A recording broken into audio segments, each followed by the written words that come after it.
예, 이번 시간부터는 제4부 노동시장의 경제학을 살피겠습니다. 좀 넓게 살펴보자면 이번 제4장에서는요. 생산물 시장을 넘어서는 또 다른 시장인 생산 요소에 대한 분배를 설명하는 내용이라고 볼 수 있겠습니다. 이 생산 요소에 대한 분배는 여러분 크게 세 가지로 구분될 수 있습니다. 생산 요소는 보통 자연 요소인 토지, 그 다음에 본원적 요소인 노동, 그 다음에 생산된 생산 요소인 자본, 이 세 가지로 구분을 합니다. 자, 이 세 가지 중에서 사회적으로나 경제적으로나 가장 큰 의미를 가지는 이 임금이라는 것, 바로 노동에 대한 소득에 대한 분석을 주로 하도록 하겠습니다. 자, 여러분들이 살펴보게 되실 내용은 오늘 첫 번째 내용으로서는 제18장 385페이지에 생산 요소 시장에 대한 기본적인 분석을 하게 되겠습니다. 자, 여러분들이 주의하실 거는요. 경제학에서 기본적인 접근 방법은 생산 요소 시장이라는 말을 쓴다는 겁니다. 생산 요소에 대한 보수가 사회 관행으로 결정되는 것도 아니고 그 다음에 정부의 마음대로 결정되는 것도 아니고 바로 시장의 힘에 의해서 결정되고 있다는 것을 의미하는 것이 이 생산 요소 시장이라는 용어의 개념입니다. 자, 그렇기 때문에 여러분들은 이와 같은 분배의 문제가 시장의 힘에 의해서 기본적으로 이루어지고 있다는 내용에 대해서 먼저 한번 신경을 써줘 보시면 좋겠습니다. 자, 385페이지를 한번 보시면요. 첫 번째 단락 마지막 내용을 한번 봐주십시오. 자, 이 책을 쓰신 저자께서는 이렇게 한번 반문을 하고 있습니다. 도대체 어떤 근거로 컴퓨터 프로그래머가 주유소 직원보다 공급을 더 많이 받아야 하는 것일까? 자, 도대체 그 어떤 근거로 컴퓨터 프로그래머가 주유소 직원보다 더 많은 공급을 받아야 하는 것일까? 이런 질문입니다. 경제학에서의 기본적인 대답은 이렇습니다. 컴퓨터 프로그래머의 공급은 주유소 직원들의 공급보다 적습니다. 그리고 주유소 직원에 대한 수요보다 컴퓨터 프로그래머에 대한 수요가 상대적으로 많습니다. 자, 그래서 상대적인 초과 수요가 컴퓨터 프로그래머에 대한 그런 수요를 또는 그런 보수를 주유소 직원에 대한 보수보다 더 높게 만들었다는 것이 기본적인 접근 방법입니다. 자, 생산 요소 시장에 대한 기초적인 내용을 보셨고요.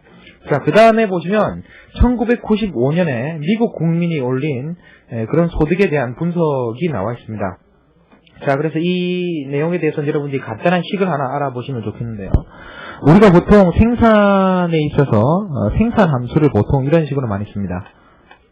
자, 산출량은 A라는 기술 요인, 그 다음에 F, L, K라고 해서 노동이 기여하는 목, 그 다음에 자본이 기여하는 목에 의해서 산출량이 결정되고 그것은 기술적인 승수에 의해서 산출량으로 이렇게 이어진다 하는 이런 내용이죠. 이런 내용인데 이 식을 여러분들이 아마 변화율로 나타내는 방법들을 아실 겁니다. 변화율로 나타내기 위해서는 아마 로그를 취하고 그다음 시간으로 미분하면 된다 이런 내용들을 보실 수가 있었을 텐데 뭐 쉽게 생각하시면 여러분들이 변화율로 나타내기 위해서 한번 미분을 해본다 이렇게 생각하셔도 좋겠습니다. 미분을 해본다 이렇게 생각하셔도 좋겠고 그렇게 해서 보통 많이 사용하는 식이 이 식입니다.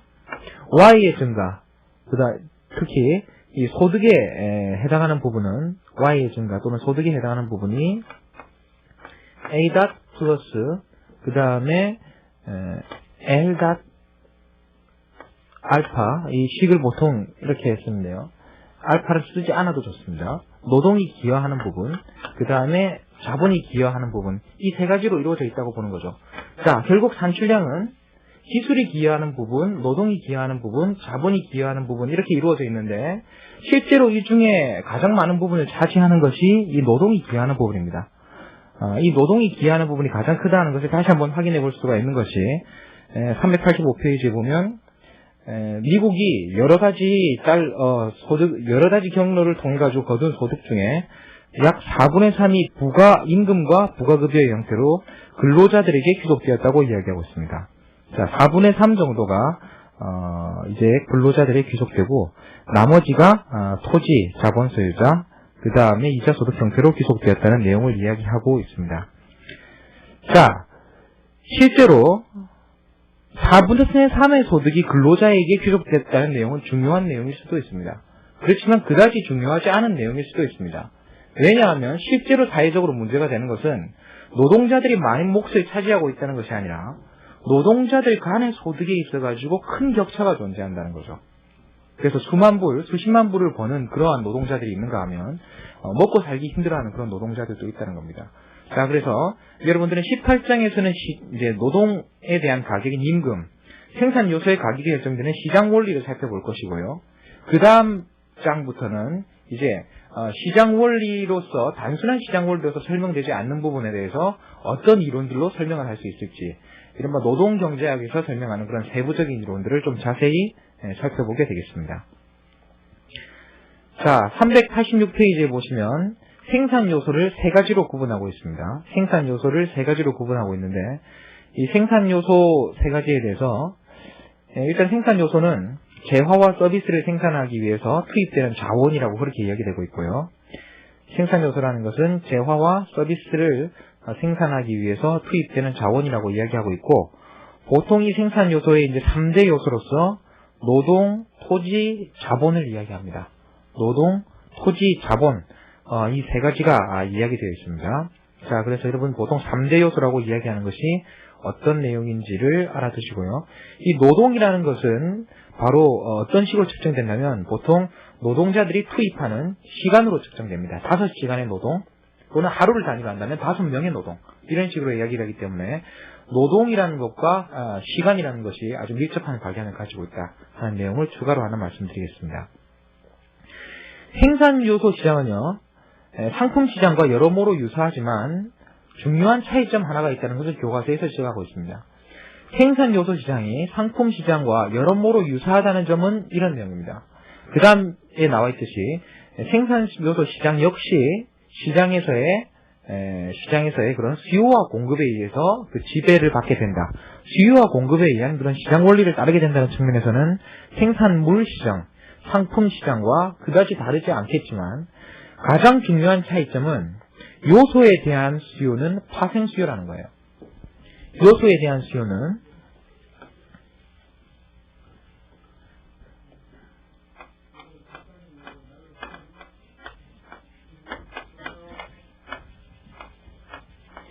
derived demand라고 그래가지고 파생 수요라는 용어를 사용하고 있습니다. 자, 이걸 제가 강조드리는 이유는요. 자, 한번 생각해 보십시오. 자, 결국 요소, 생산 요소에 대한 수요는 노동에 대한 수요, 자본에 대한 수요입니다. 그 다음에 이에 대한 그런 시장 원리도 똑같이 수요와 공급이 작용해서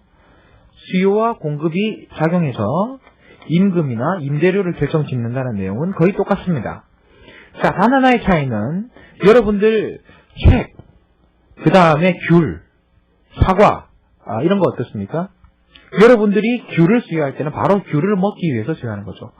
책을 수요할 때는 책을 보기 위해서 수요를 하는 거죠. 영화관에 갈 때는, 영화관에 가서 돈을 낼 때는 영화를 보기 위해서 돈을 지불하는 거죠. 하지만 노동에 대한 수요나 자본에 대한 수요는 그렇지 않다는 겁니다. 자, 파생 수요라는 개념을 다시 한번 강조드리겠습니다. 자, 여러분들이 노동을 수요했어요. 노동자들을 먹으려고 노동을 수요합니까? 아니라는 거죠.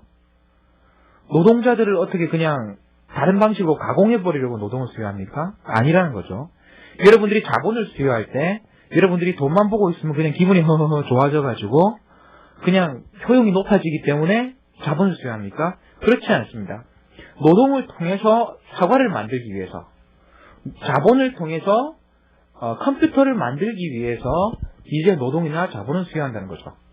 그렇기 때문에 상품이나 서비스에 대한 수요가 직접적인 수요라면 이 노동이나 자본에 대한 수요는 사과 수요가 늘어난다면 또는 컴퓨터 수요가 늘어난다면 따라서 늘어나게 되는 그러한 파생적으로 유발되는 수요라는 의미를 가진다는 겁니다. 자, 그래서 단순히 그냥 노동에 대한 수요, 자본에 대한 수요는 파생 수요라더라, 그런 식으로 알아두시는 게 아니라 이 파생 수요라는 개념이 어떤 의미를 가지고 계시는지 정확하게 이해해 주시기 바랍니다. 자, 파생 수요로서의 성격을 가지는 것들은 이 노동, 자본 외에도 여러 가지를 이야기하고 있습니다. 그래서 국제경제학 같은 곳에서는 어떻게 이야기를 하냐면 여러분이 달러를 수요할 때가 있죠. 외환을 수요할 때가 있는데 외환은 왜 수요하겠습니까? 여러분이 달러만 보고 있으면 갑자기 막 기분이 좋아지고 그런 사람이 있거나 달러로 책꽂이를 쓴다거나 그런 수요가 아니라면 대부분 외국의 물건을 사기 위해서 달러를 수요한다는 거죠. 자, 그럼 외국의 상품에 대한 수요가 증가하면 달러에 대한 수요도 따라서 증가합니다. 자, 이와 같이 실수요 형태의 수입에 대한 파생 수요로 결정되는 외환, 그런 경우에는 다 이 생산 요소와 같은 그런 성격을 가지는 파생 수요라고 그렇게 볼 수 있을 겁니다. 자, 18-1 아래쪽에 내용을 보시면 개별 기업의 노동 수요에 대한 이야기가 나와 있습니다. 자, 그래서 노동시장도 다른 시장과 마찬가지로 수요와 공급의 법칙에 의해서 지배된다. 자, 그래서 노동시장이라는 이름을 붙인 자체가 수요 공급에 의해서 지배된다는 내용을 이야기하고 있는 내용이라고 보시면 좋겠고, 여러분들은 387페이지에 나와 있는 사과시장과 과수원 인부시장의 두 가지 그래프가 동시에 그려져 있는 것을 한번 봐주십시오. 자, 그래서 교과서에 있는 그래프를 간단하게 옮겨보면 다음과 같습니다.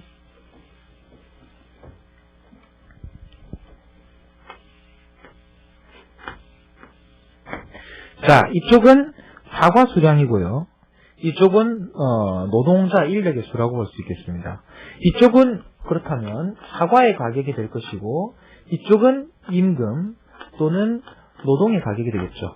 자, 사과에 대한 수요와 공급이 사과 가격을 결정짓게 될 것이고, 노동에 대한 수요와 노동에 대한 공급이